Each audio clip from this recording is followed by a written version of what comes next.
KPM.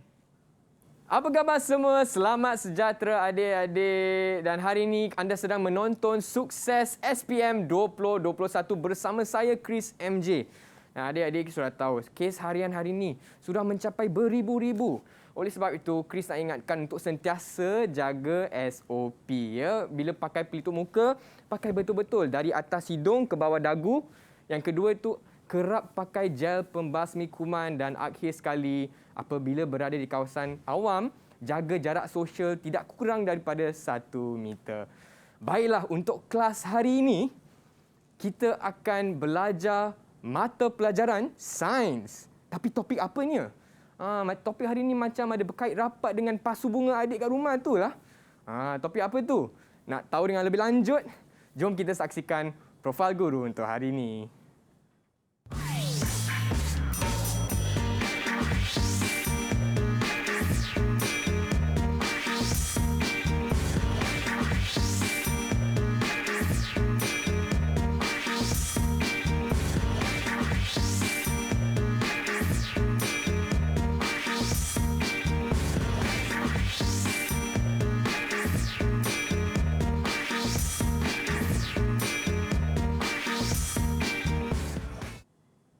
Itu dia bersama kami di dalam studio Sukses pada hari ini ada Cikgu Rosam, Guru Sains dan Biologi. Hai Cikgu, apa khabar? Baik, sihat. Sihat ya Cikgu. Cikgu dari sekolah mana Cikgu? Dari SMK Putrajaya Presin 11-1.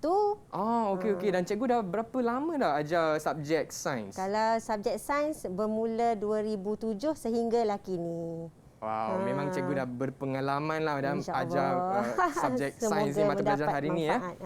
Dan Cikgu, Chris juga nak tahu kan, hari ini topik dia amat apa kita kata interesting dan dia berkait rapat dengan pasu bunga ya Cikgu. Ya. Like, mungkin Cikgu boleh explain sikit, terang sikit tentang topik untuk hari ini Cikgu. Okey, untuk yang macam Chris kata tadi, pasu bunga, kita nak tengok daripada pasu bunga kaca tu, kita boleh inovasikan menjadi pasu bunga seramik. Itu antara yang kita nak bagi kepada murid-murid semua di rumah hari ini, insya-Allah.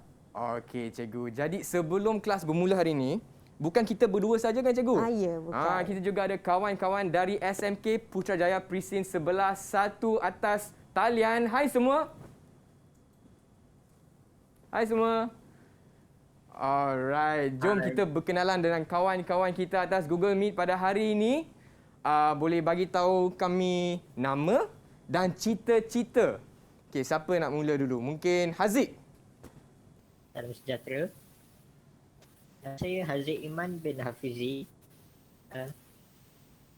Saya dari SMK PP 11-1 dan cita-cita saya adalah menjadi chef. Menjadi chef. Bunyi sedap tu. Alright, thanks Haziq. Next, kita seterusnya kita pergi dengan Luqman. Hai Luqman. Hai. Assalamualaikum dan salam sejahtera. Nama saya Luqman Al-Hakim bin Muhammad Jamali. Saya juga daripada sekolah SMK Putrajaya Presin 11-1. Cita-cita saya adalah untuk menjadi usahawan. Usahawan. Alright. Seterusnya kita ke Aina. Hai Aina. Hai. Salam sejahtera. Nama saya Nur Aina Natasha binti Hamzah. Cita-cita saya ingin menjadi seorang peguam. Peguam. Hebatnya. Aina. Seterusnya kita pergi dengan Nazmi. Hai Nazmi. Hai. Assalamualaikum dan salam sejahtera. Nama saya Muhammad Nazmi bin Muhammad Nawawi dari SMK Putrajaya Presin 11-1. Cita-cita saya ingin menjadi seorang ahli perniagaan. Ahli perniagaan juga. Alright. Seterusnya, siapa kita ada? Kita ada Marsha. Hai Marsha. Nama cantik. Terima kasih. Assalamualaikum dan salam sejahtera. Nama saya Nur Marsha Iwana binti Abdul Rahim. Saya dari sekolah SMK Putrajaya Presin 11-1. Cita-cita saya untuk menjadi seorang usahawan. Dah ada 3 usahawan dalam ini. Dan akhir sekali kita ada Kisti. Hai Kisti. Hai, Assalamualaikum warahmatullahi wabarakatuh.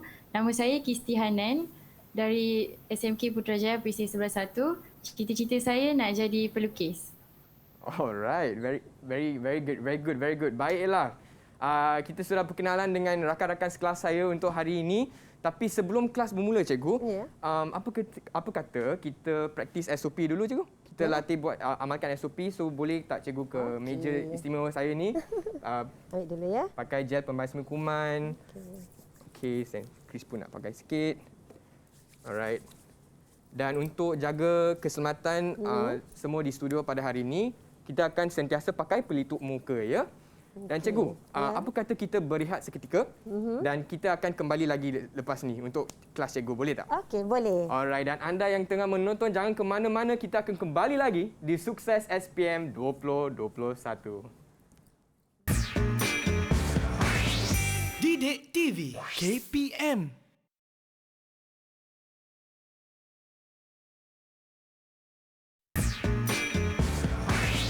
Didik TV KPM. Hai semua, kembali lagi di Sukses SPM 2021 bersama saya Chris MJ dengan juga Cikgu Rosam dan kawan-kawan saya dari SMK Putrajaya Presin 11-1. Baiklah, sebelum rehat tadi, kita sudah tahu cita-cita adik-adik kita dalam Google Meet hari ini. Ada yang nak jadi chef, ada yang nak jadi usahawan. Tapi Abang Chris juga nak tahu, apakah pandangan anda mengenai topik hari ini? So mungkin Abang Chris nak tanya Aina. Aina, apakah pandangan anda tentang topik hari ini? Pandangan saya tentang subjek sains pada hari ini, sains merupakan subjek yang dekat dengan kehidupan kita. Oleh itu, subjek sains harus dipelajari dan dikuasai dengan baik oleh semua pelajar untuk diaplikasikan dalam kehidupan seharian. Wow, hebatlah Aina. Hebat jawapan Aina tu. Seterusnya, siapa lagi? Luqman, how about you?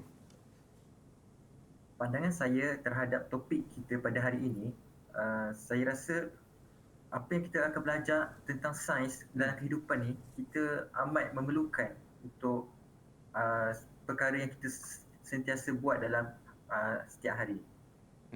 Betul tu, yang kita boleh aplikasi dalam kehidupan seharian, kan? Okey. Akhir sekali kita boleh tanya Kisti? Pada pandangan saya, subjek sains penting untuk kita pelihara alam semula jadi yang ada dekat sekeliling kita. So kalau kita nak pelihara, kita kenalah tahu lebih dalam tentang alam semula jadi tu. Baiklah, apa yang Abang Chris dapat dari jawapan anda semua ialah subjek sains mata pelajaran dan topik hari ini memang berkait rapat kan dengan kehidupan seharian kita. Baiklah adik-adik, semua sedia tak untuk kelas hari ini? Kalau sedia, boleh kasih bagus. Baiklah, Cikgu Rosam, dipersilakan cikgu. Okey, terima kasih Chris. Saya pun nak bagi bagus untuk kita mulakan kelas kita hari ini. Izinkan saya ya Chris. Okey, untuk hari ini kita akan mempelajari tajuk yang di mana pertama mentakrif, memberi contoh aloi serta kegunaan dalam kehidupan harian. Yang kedua, murid dapat memerihalkan komponen kaca dan seramik serta aplikasinya. Yang ketiga, murid dapat menerangkan polimer semula jadi, polimer sintetik dan seterusnya dapat menerangkan proses pempolimeran. Okey, untuk yang pertama, aloi. Banyak benda di sekeliling kita diperbuat daripada aloi. Apakah itu aloi? Okey, aloi merupakan campuran beberapa jenis logam atau campuran logam dan bukan logam mengikut peratusan yang tertentu. Dan kita ada beberapa jenis aloi yang biasa digunakan. Okey, ada 5 jenis aloi. Yang pertama keluli, pewter, gangsa, loyang dan juga duralumin. Okey, untuk komposisi, sifat dan kegunaan aloi, tak eloklah rasanya kalau saya je bercakap.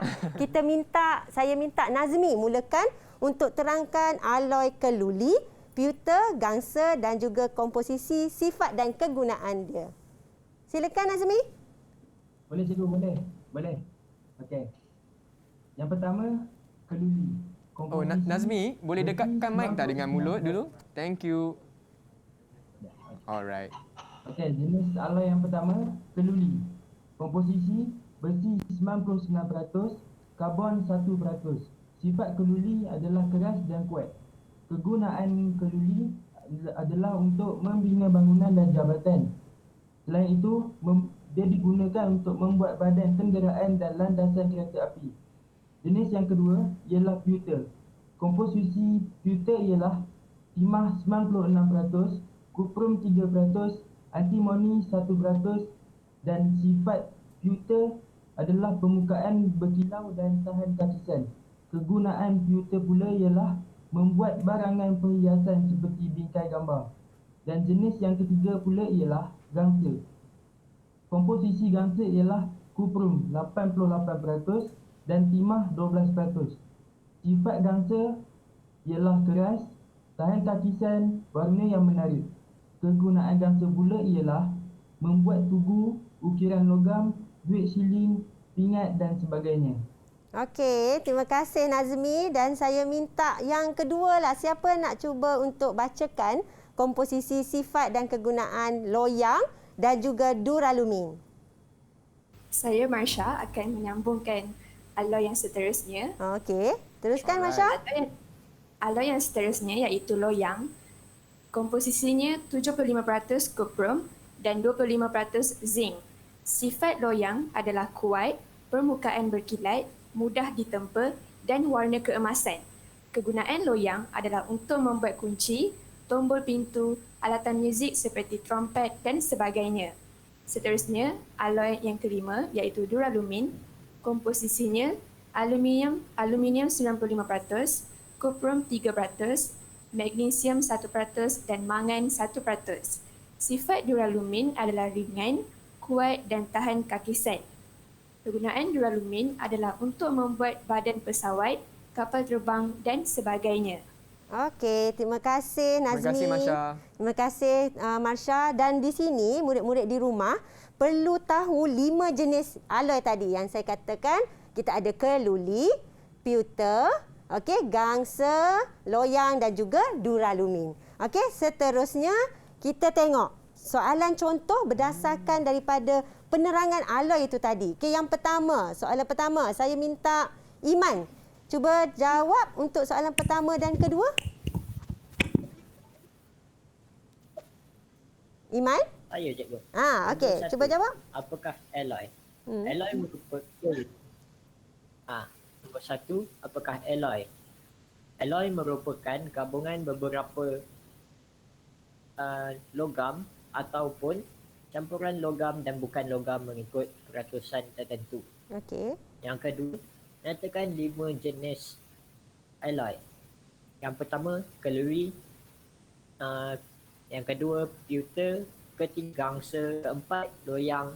Dan kelima, duralumin. Duralumin. Okey, ini contoh soalan yang mungkin ada dalam bentuk objektif ataupun subjektif. Dan yang soalan ketiga, nyatakan komposisi dan kegunaan keluli. Siapa yang boleh cuba jawab untuk soalan yang ketiga? Saya nak cuba cikgu. Okey, boleh Kisti. Nombor 3 Kisti. Nyatakan komposisi dan kegunaan keluli. Okey. Keluli mempunyai komposisi besi 99% dan karbon 1%. Okey, Kegunaan betul. keluli adalah untuk membina bangunan dan jambatan serta membuat landasan kereta api dan badan kenderaan. Okey, bagus. Wow, Terima kasih Kisti. Okey, di mana untuk soalan komposisi dan kegunaan alloy, murid-murid perlu ingat setiap peratusan yang tertentu. Tu perlu diingat, okey, untuk calon-calon SPM 2021. Dan di sini nak ditekankan kebanyakan logam tulen lembut dan mudah terkakis. Jadi ciri ni tak sesuai untuk hasilkan kebanyakan benda di sekeliling kita. Maka proses pembentukan alloy ataupun lebih dikenali sebagai pengaloyan dilakukan untuk membaiki sifat logam tulen. Jadi atom di dalam logam tulen ni dia akan tersusun secara teratur dan berlapis-lapis. Jadi bila teratur dan berlapis-lapis, lapisan atom logam tulen dia mudah menggelongsor apabila dikenakan daya. Seterusnya kita tengok macam mana yang dikatakan dengan proses pengaloyan. Okey, apabila satu atau lebih unsur logam atau bukan logam dicampurkan ke dalam logam tulen, atom-atom ini akan menyukarkan penggelongsoran antara lapisan atom logam tulen. Sebab apa? Sebab atom unsur mempunyai saiz yang berlainan. Maka alloy lebih kuat, lebih keras berbanding dengan logam tulen. Jadi murid-murid boleh tengok atom logam tulen saiznya sama dan dicampurkan dengan unsur asing. Maknanya proses pengaloyan dilakukan. Jadi hasilnya adalah lebih kuat, lebih keras. Okey, seterusnya untuk mengkaji ciri-ciri alloy. Mengkaji ciri-ciri alloy, kita ada 2 eksperimen yang boleh dilakukan. Apa kata kita minta Nazmi untuk terangkan berkenaan dengan eksperimen yang pertama? Boleh Nazmi, eksperimen yang pertama? Boleh cikgu. Terima kasih. Okey, eksperimen untuk kaji ciri-ciri alloy. Okey, pada gambar rajah yang pertama, kita ada benang, pemberat 1 kg, pemberat meter, pembaris meter, bola keluli, pita solofan, bongkar kuprum atau gangsa. Okey, pemerhatian daripada rajah yang kita nampak tu, bongkar gangsa menghasilkan lekukan yang kecil berbanding blok kuprum. Okey, inferensnya pula, kerana gangsa lebih kuat atau keras berbanding bongkar kuprum. Hipotesis daripada eksperimen di atas ialah alloy lebih kuat atau keras berbanding logam tulen. Okey, terima kasih Nazmi. Di mana dalam eksperimen yang pertama ni kita perlu kenal pasti yang mana satu logam tulen, yang mana satu alloy dan gangsa adalah alloy. Tadi kan ingat 5 jenis alloy. Okey, seterusnya kita ada eksperimen yang kedua. Saya boleh menerangkan untuk eksperimen yang kedua. Eksperimen yang kedua, terdapat 2 tabung uji yang telah ditunjukkan pada rajah. 2 tabung uji telah dimasukkan dengan air untuk tabung uji. Untuk tabung kita adalah dimasukkan paku, manakala untuk tabung uji Q adalah paku keluli. Untuk pemerhatian, paku keluli tidak berkarat manakala paku besi berkarat. Inferensnya ialah kerana paku keluli tahan kakisan berbanding paku besi. Hipotesis bagi eksperimen yang kedua ini ialah alloy lebih tahan kakisan berbanding logam tulen. Okey, terima kasih Luqman. Di sini seterusnya saya nak minta anak-anak kesayangan ni sebelah satu cuba lukis, labelkan zarah-zarah dalam paku besi dan paku keluli itu tadi. Okey, saya perlukan kertas kosong dan juga marker untuk mudahkan lagi. Okey, tunjukkan. Ada tak? Ada tak kertas kosong masing-masing? Alright, semua dah Okey, bersedia. dan saya minta tuliskan paku besi, paku keluli dan lukis, labelkan zarah-zarah dalam masa 2 minit. Siapa cepat, PBD tinggi ni. Okey, teruskan. Okey, cikgu, sementara kita tunggu rakan-rakan saya lukis, saya nak tanya mengenai soalan contoh sebelum ni, cikgu. Okey. Apakah alloy dan 5 jenis alloy, semua jawapan yang untuk soalan tu kita boleh dapat dari meja yang cikgu dah kongsi tadi kan? Ya, dalam jadual tu semua jadual lengkap tadi. Maknanya alloy ada 5 jenis. Contoh tadi kan diberi keluli, karbon 99%, 1% adanya ni. Kemudian apa kegunaan, apa sifat, semua lengkap. Ya. Jadual tadi. Okey, semua dah ready? Dah. Okey. Tinggi tu, bagus tu. Nah, kalau dah ready boleh tunjuk. Cuba tunjukkan bagus. kedua-dua untuk lukisan paku besi dan paku keluli. Mana paku besi, paku keluli. Okey, ingat di sini ya, sama juga dengan murid-murid di rumah, bila ada soalan lukis, labelkan kan.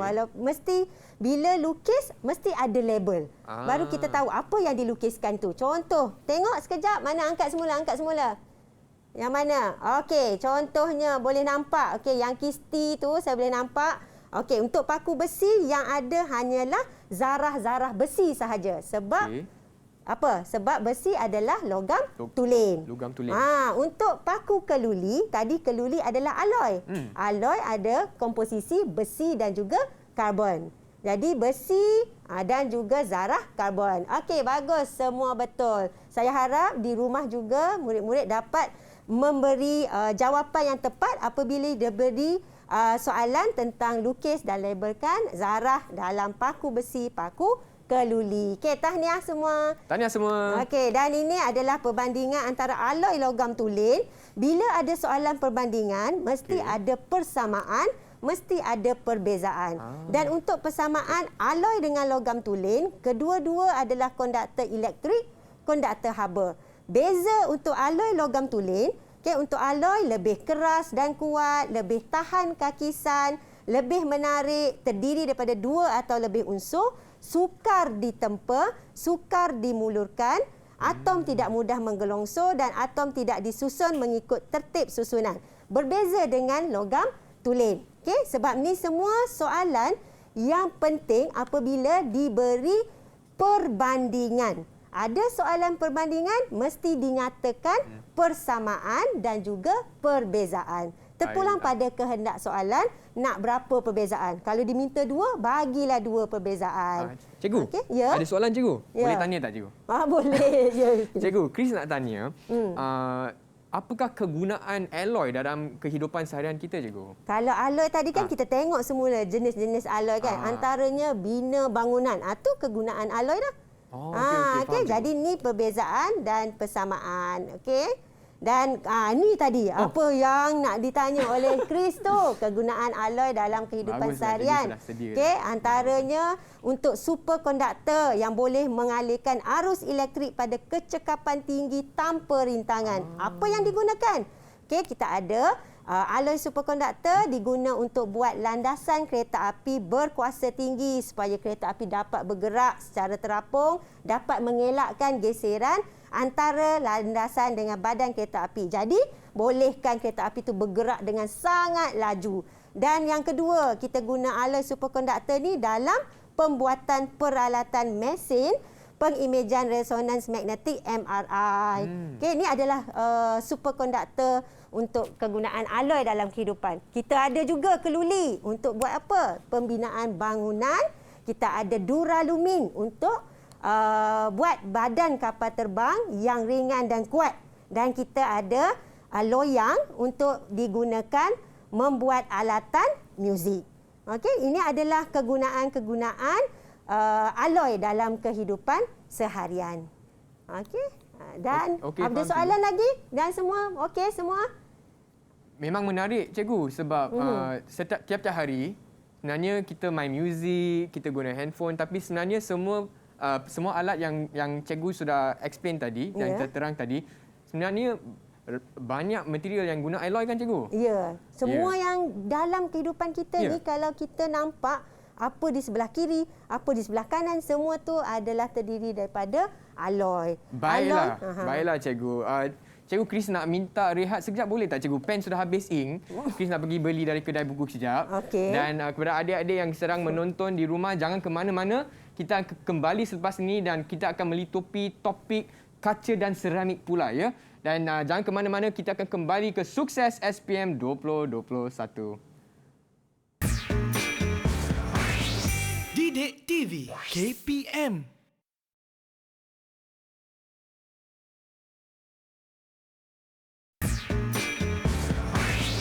Didik TV KPM.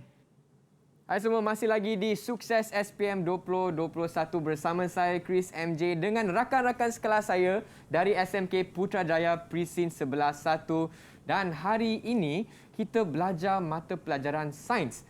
Secara spesifiknya topiknya ialah kimia industri. Dan cikgu, sebelum ni kita sudah belajar tentang alloy, betul tak cikgu? Ya, alloy. Dan sekarang kita akan belajar tentang kaca. Kaca dan seramik. Betul. Alright, cikgu. Okey, terima kasih Chris. Okey, tadi kita dah tengok 9.1 tentang alloy. Kita sambung dengan 9.2 kaca dan seramik. Okey, kaca diperbuat daripada silika. Silika ialah sebatian yang mengandungi silikon dioksida dan wujud secara semula jadi dalam pasir. Silika tulen dileburkan sekitar 1500 darjah Celsius sehingga menjadi cecair dan dibentuk menjadi kaca.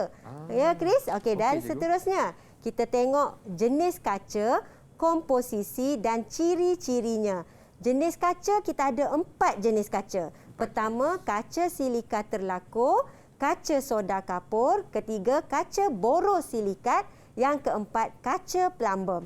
Dan setiap komposisi untuk jenis kaca ni berbeza. Contohnya untuk kaca silika terlakur, kita ada komposisi silika dan ciri-cirinya tahan terhadap haba, lengai terhadap bahan kimia.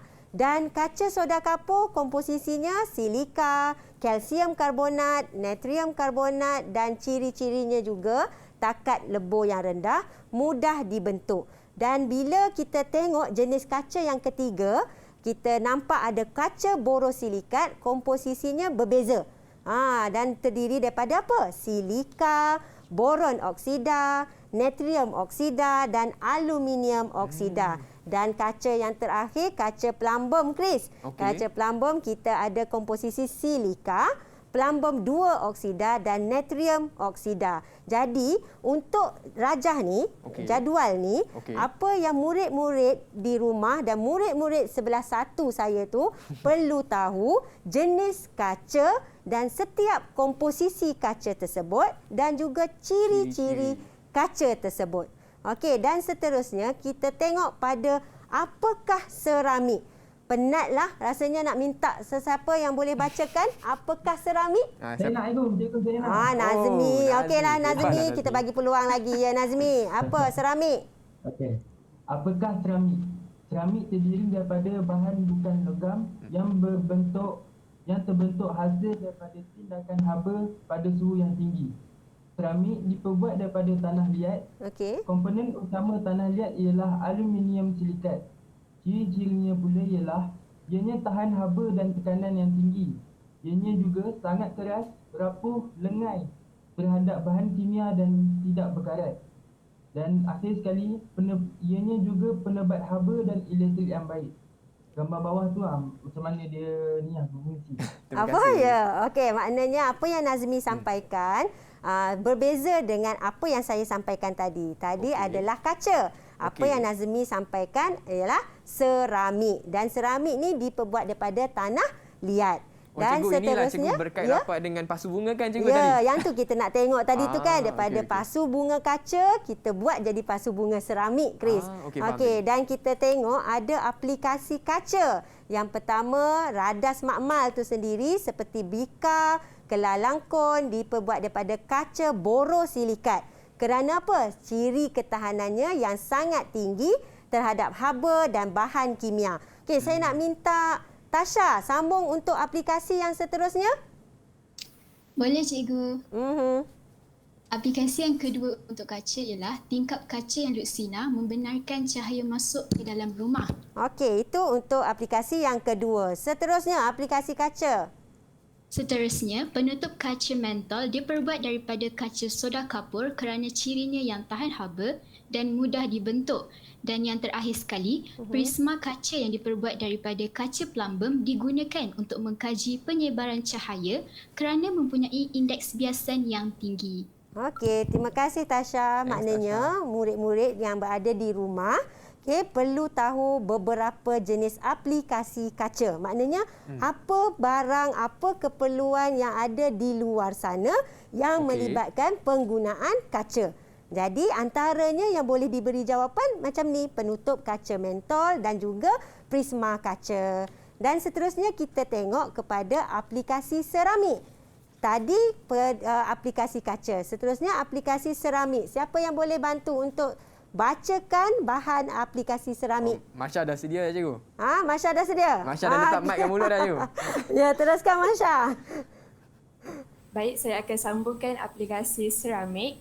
Yang pertama, pinggan mangkuk yang diperbuat daripada seramik kerana cirinya yang tahan haba dan tidak terkakis. Seterusnya, jubin seramik digunakan sebagai lantai kerana cirinya yang berkilau menjadikan lantai kelihatan bersih dan cantik.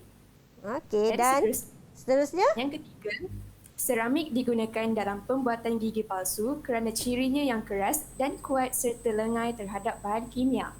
Manakala aplikasi seramik yang terakhir, pasu bunga seramik adalah keras dan kuat. Okey, terima kasih Masya. Ya, boleh Chris. Jadi untuk aplikasi seramik dengan kaca, masing-masing ada 4 aplikasi ya cikgu? Ini antara. Antara. Jadi bila diberi pilihan untuk jawapan aplikasi kaca, aplikasi seramik, ni antara jawapan yang boleh diberikan. Faham, cikgu. Okey, ni tadi yang Chris kata pasu bunga kan?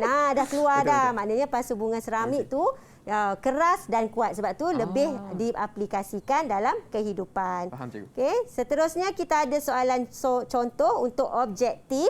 Kita minta siapa yang nak jawab? Siapa belum jawab lagi? Luqman senyum lebar-lebar ni, cikgu. Luqman. Luqman nak jawab? Siapa nak jawab? Cepat. Saya cikgu. Iman nak jawab. Okey, Chef Iman boleh jawab. Chef Iman. Tak dengar. Apakah bahan utama dalam seramik? Okey. A. Silika, B. Natrium karbonat, C. Aluminium oksida, D. Aluminium silikat. Jawapan D. Aluminium silikat. Okey, tahniah Iman. Maknanya untuk soalan contoh objektif macam ni, murid perlu mengenal pasti bahan apa yang ada dalam seramik. Jadi jawapan yang tepat adalah D. Aluminium silikat. Hebatlah Haziq. Okey, seterusnya kita tengok pada 9.3 polimer. Nampak Subtopik gambar baru, yang ditunjukkan. Subtopik baru cikgu. Ya, ni 9.3 polimer gambar tayar. Okey, tayar. Tahukah anda bahawa tayar merupakan barangan yang diperbuat daripada polimer? Tahu tak, Chris? Tak tahu, cikgu. Tak tahu. Chris asyik bawa kereta je, cikgu. Tak tahu. Kita cuba tengok apa yang dimaksudkan dengan polimer. Jadi, polimer ialah molekul besar berbentuk rantai yang terdiri daripada gabungan unit molekul kecil. Dan unit molekul kecil yang membentuk polimer ni kita panggil monomer. Maknanya satu unit monomer, ketiga monomer, gabung jadi rantai yang panjang membentuk polimer. Okey, Chris? Okey semua? Okey, seterusnya kita tengok. Polimer ni ada dua jenis. Dikelaskan kepada polimer semula jadi dan polimer sintetik. Untuk polimer semula jadi, kita ada 3, iaitu polimer kanji, protein dan getah asli. Dan monomer yang membentuk polimer semula jadi, glukosa untuk kanji, asid amino untuk protein, isoprena untuk getah asli. Manakala polimer sintetik, bila ada perkataan sintetik, maknanya polimer buatan manusia. Yang menggunakan bahan kimia. Kita ada 4. Polietena, polistirena, perspek dan juga getah sintetik. Dan setiap monomer untuk polimer sintetik adalah berbeza. Dan kita tengok apa yang dimaksudkan dengan proses pempolimeran dan proses penyah polimeran. Okey, proses pempolimeran kita ada monomer, kita ada polimer. Dan pempolimeran merupakan proses percantuman monomer melalui pembentukan ikatan kimia yang menghasilkan polimer molekul besar berbentuk rantai. Apa pula yang dikatakan penyah polimeran? Penyah polimeran maksudnya proses molekul polimer berbentuk rantai dipisahkan menjadi monomer-monomer melalui tindak balas kimia. Itu adalah orang kata definisi proses pempolimeran dan proses penyah polimeran. Faham, cikgu. Okey, dan kita ada proses pempolimeran penambahan. Maknanya daripada ikatan ganda dua menjadi ikatan tunggal. Dan kita ada getah asli. Okey, getah asli. Tahu tak, Chris, apa getah asli tu? Tentang getah asli. Tahu lah, cikgu. Okey, tak apa, kita sama-sama. Boleh belajar bersama-sama lah ni, cikgu. Ya, getah asli ataupun dikenali sebagai lateks. Lateks didapati apabila batang pokok getah ditoreh. Dan susu getah asli ni diproses menjadi getah polimer semula jadi, dan ciri getah asli kenyal, lembut, tidak tahan haba, penebat elektrik yang baik dan tidak telap udara. Cikgu ada soalan, cikgu. Cikgu, sebenarnya Chris nak tanya, apakah tindakan asid dan alkali terhadap latex, cikgu? Oh ya, mari kita sama-sama. Ya, kita tengok apa tindakan. Berbeza ni setiap satu. Tindakan asid, tindakan alkali terhadap latex. Kalau dalam tindakan asid. Dalam lateks, molekul getah berbentuk rantai diselaputi oleh membran protein. Gambar ni menunjukkan membran protein. Dan di luar membran protein, mengelilingi permukaan luar ada cas negatif. Dan bila asid ditambah ke dalam lateks, ion hidrogen positif daripada asid akan menetralkan cas negatif pada permukaan membran protein. Jadi bila tanpa cas negatif tu, molekul getah akan berlanggar antara satu sama lain. Jadi molekul membran protein tu akan pecah dan rantai polimer akan keluar dan dia akan saling berbelit lalu bergumpal. Jadi kesimpulan dia, bila ada asid kita campur ke dalam lateks, lateks tu akan bergumpal. Dan untuk lateks, kalau kita biarkan tanpa ditambah asid juga dia akan bergumpal. Dan beza untuk tindakan alkali, bila alkali ditambah dalam lateks, ion hidroksida daripada alkali akan menetralkan ion hidrogen daripada asid.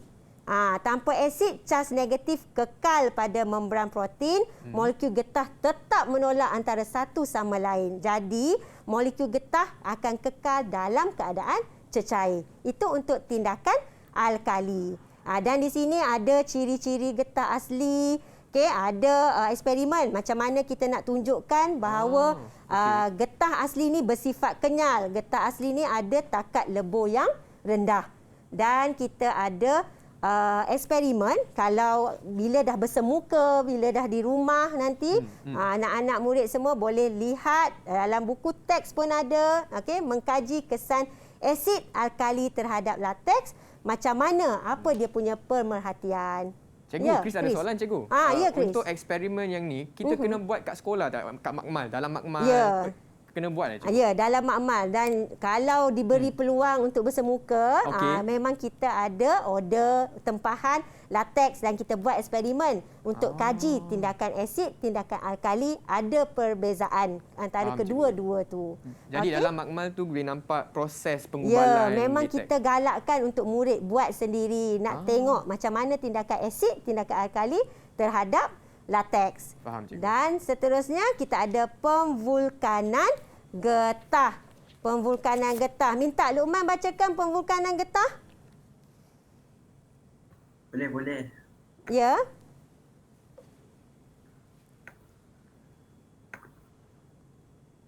Sekejap. Ya. Okey, Luqman. Nak baca boleh tak, Cikgu? Apa? Okey, nak bantu? Boleh, Nazmi. Ya, boleh. Boleh Nazmi, bacakan. Pemvulkanan getah. Getah asli adalah lembut dan tidak tahan haba. Ia tidak sesuai digunakan untuk membuat bahan seperti tayar kenderaan. Proses pemvulkanan akan membaiki sifat getah dan menjadikannya lebih kuat. Pemvulkanan ialah proses pemanasan getah bersama sulfur. Melalui proses pemvulkanan, atom-atom sulfur akan ditambahkan ke dalam molekul-molekul polimer getah asli yang berbentuk rantai. Maka terhasillah getah tervulkan. Akhir sekali, semasa proses pemvulkanan, atom sulfur membentuk rantai silang antara polimer getah. Bawah tu dia punya pemvulkanan, proses pemvulkanan dia. Terima kasih Nazmi untuk telah tolong terangkan tentang pemvulkanan getah. Cikgu, Chris pun tengah ambil nota Cikgu sekarang. Tapi saya masih nak kopi yang slide ni, Cikgu. Saya belum habis lagi. Tapi apa kata kita berehat seketika, Cikgu? Boleh. Ya? Bagi anda yang sedang menonton, jangan ke mana-mana. Kita akan kembali lagi ke Sukses SPM 2021. Didik TV KPM.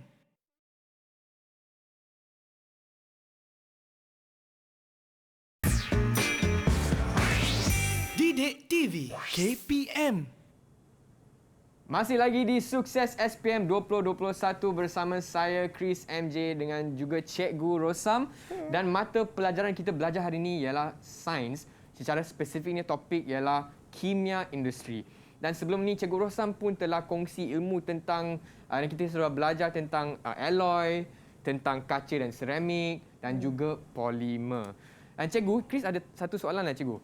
Jadi tayar kereta, macam Chris punya Myvi kan, tayar kereta ni semua sudah melalui proses pemvulkanan getah. Betul tak cikgu? Betul. Maknanya daripada getah asli dah dilalui proses pemvulkanan untuk dijadikan getah tervulkan. Okey Chris? Okey. Okey. Jadi seterusnya boleh kita sambung dengan penjelasan tentang apabila daya ni dikenakan, rantai polimer tervulkan sukar untuk menggelongsor antara satu sama lain. Dan yang kedua, apabila haba dikenakan, struktur molekul getah tervulkan sukar diputuskan. Dan getah tervulkan ni adalah lebih keras dan mempunyai ketahanan terhadap haba yang tinggi. Sebab tu Chris, getah tervulkan digunakan untuk membuat tayar kenderaan, sarung tangan getah dan juga tapak kasut. Dan seterusnya kita ada ciri getah tervulkan. Saya nak minta Kisti, boleh bacakan tak Kisti untuk ciri getah tervulkan? Boleh cikgu. Ciri getah tervulkan ada 6. Yang pertama, keras dan lebih kenyal. Yang kedua, penebat elektrik yang baik. Yang ketiga, tidak mudah teroksida di udara. Yang keempat, tidak bertindak balas dengan asid dan alkali. Kelima, tidak telap terhadap cecair dan udara. Dan yang terakhir sekali, tahan terhadap haba. Okey, terima kasih Kisti. Terima kasih, Jadi, murid-murid di rumah juga perlu tahu setiap ciri getah tervulkan dan boleh ditanya dalam soalan, nyatakan 2 ciri getah tervulkan. Jadi, berilah beberapa pilihan yang diminta. Seterusnya kita tengok perbandingan antara getah tervulkan dan getah asli. Jadi bila soalan perbandingan akan ada persamaan dan juga perbezaan. Ingat, mesti diberi persamaan dan juga perbezaan. Untuk persamaan getah tervulkan, getah asli, sejenis polimer, penebat elektrik yang baik, penebat haba yang baik, tidak telap udara, ataupun boleh diberi pilihan jawapan penyerap getaran dan bunyi yang baik serta kalis air dan minyak. Untuk perbezaan kedua-duanya, getah tervulkan keras dan kuat, mempunyai rangkai silang, lebih kenyal berbanding dengan getah asli, yang mana getah asli ni lembut, tiada rangkai silang dan juga kenyal. Getah tervulkan juga lebih tahan haba dan mempunyai takat lebur yang tinggi serta sukar dioksidakan berbanding dengan getah asli. Kalau getah asli ni dia tak tahan haba, Chris, dan juga mudah dioksidakan. Seterusnya kita tengok teknologi. Teknologi terkini berasaskan getah. Kita ada asfalt terubah suai getah bekuan CMA sebagai konkrit asfalt untuk menurap jalan raya. Kenapa digunakan teknologi sebegini? Supaya tahan lebih lama, tahan haba, mengurangkan bunyi bising dan juga keretakan jalan raya. Yang kedua, getah kala merupakan cat lukisan yang dihasilkan daripada lateks untuk digunakan dalam kegunaan seni visual. Dan selain daripada apa yang dinyatakan, kita ada juga teknologi yang berasaskan getah, iaitu pad landasan yang diperbuat daripada getah diletakkan di landasan dengan enjin kereta api untuk kurangkan getaran dan juga bunyi. Jadi ini antara teknologi terkini berasaskan getah, sebab kita tahu getah antara sumber utama di negara Malaysia. Okey Chris? Okey cikgu. Dan seterusnya kita tengok pada soalan contoh. Soalan contoh yang dikaitkan dengan proses pemvulkanan. Proses pemvulkanan. Dan kita ada minta dekat sini, Marsha, boleh Marsha? Untuk soalan boleh, ni. cikgu. Cuba baca soalan dengan cuba jawab untuk soalan 1 dan juga 2. Baik. Darjah 1.2 menunjukkan proses di mana getah asli dipanaskan dengan sulfur untuk membentuk getah C. Soalan pertama, namakan proses X. Proses X ialah proses pemvulkanan. Terusnya soalan kedua, nyatakan 2 ciri bagi getah C. Seperti mana yang kita tahu, getah C merupakan getah tervulkan. Jadi, ciri-ciri bagi getah C iaitu getah tervulkan adalah tidak mudah teroksida di udara dan keras dan lebih kenyal. Okey, terima kasih. Hebat Marsha. Cikgu, Chris ada soalan cikgu. Mengenai ciri-ciri getah tervulkan, kita ada beberapa kan cikgu? Ya, betul. Tapi biasanya soalan ni sekarang tanya 2 sahaja. Ya. So, kita hanya nyatakan 2 je lah. Kita hafal, kena hafal semua ke atau lebih baik kita macam faham lebih? Kalau kita tengok tadi pada getah tervulkan kan, kita ada beberapa cirinya keras, kuat. Jadi ciri-ciri ni sepatutnya sebagai murid saya rasa perlu faham supaya apa-apa sebarang bentuk soalan yang keluar, dalam tangan macam ni je boleh jawab kan, Chris? Jadi antara yang diberi contoh soalannya tadi, okey betul, getah C. Ditanya getah C, proses apa yang dialami untuk membentuk getah C? Dan tadi Marsha dah jawab, getah asli tambah dengan sulfur mengalami proses pemvulkanan. Maknanya ada rantaian lurus dan ada ikatan sulfur. Dan ini membentuk getah C iaitu getah tervulkan. Jadi konsep di sini murid-murid di rumah juga bila dapat soalan, dapat soalan kenal pasti setiap satunya jenis apa dan apa yang mewakili X, apa yang mewakili C. Bila ditanya 2 ciri bagi getah C, getah C adalah getah tervulkan. Maknanya kita bagilah 2 ciri getah tervulkan. Faham cikgu. Okey Chris. Alright cikgu. Nampaknya loceng sudah berbunyi. Kita sudah sampai ke pengakhiran kelas untuk hari ini. Dan hari ini cikgu kalau tak silap kita sudah belajar mengenai alloy. Alloy. Kita belajar mengenai kaca dan seramik. Dan akhir sekali polimer kan cikgu? Ya, betul. Dan proses pemvulkanan getah. Cikgu, boleh tak cikgu bagi rumusan untuk kelas hari ini? Okey, terima kasih Chris. Murid yang bagus cemerlang ni selain daripada murid 11-1. Sama dengan kelas jadi kelas kita hari ini merangkumi apa yang macam Chris bagi tahu tadi kan, kita ada alloy, kita ada kaca seramik, kita ada tajuk polimer. Dan setiap satu ni perlu tahu definisinya dan setiap jenis ciri komposisinya sekali. Dan yang penting kita kena tahu setiap jenis tu apa kegunaan, apa aplikasinya dalam kehidupan seharian. Jadi macam mana sekalipun bentuk soalan yang keluar, kalau kita faham konsep alloy, kita faham apa itu kaca, apa itu seramik, kan? Apa itu maksud pempolimeran, penyah polimeran, jadi senang untuk kita capai A+ dalam sains SPM 2021. Hebatlah cikgu. So bukan sekadar hafalkan cikgu, kita kena faham dan tengok aplikasi seharian kita. Ya, kan betul, cikgu? Dan rakan-rakan saya okey tak? Okey tak hari ini kelas? Kalau okey, tunjuk sign bagus. Alright, thank you so much. Dan dengan itu Chris nak ucapkan terima kasih kepada Cikgu Rosam kerana hari ini telah memang tunjuk Chris bagaimana kita boleh jawab soalan untuk mata pelajaran sains hari ini. Dan kepada anda yang tengah menonton di rumah, Chris harap agar apa yang telah diajar hari ini oleh Cikgu Rosam akan memberi manfaat dan juga menambahkan keyakinan diri semasa menjawab soalan SPM nanti. Dengan itu kita akan jumpa lagi di Sukses SPM 2021. Bye semua.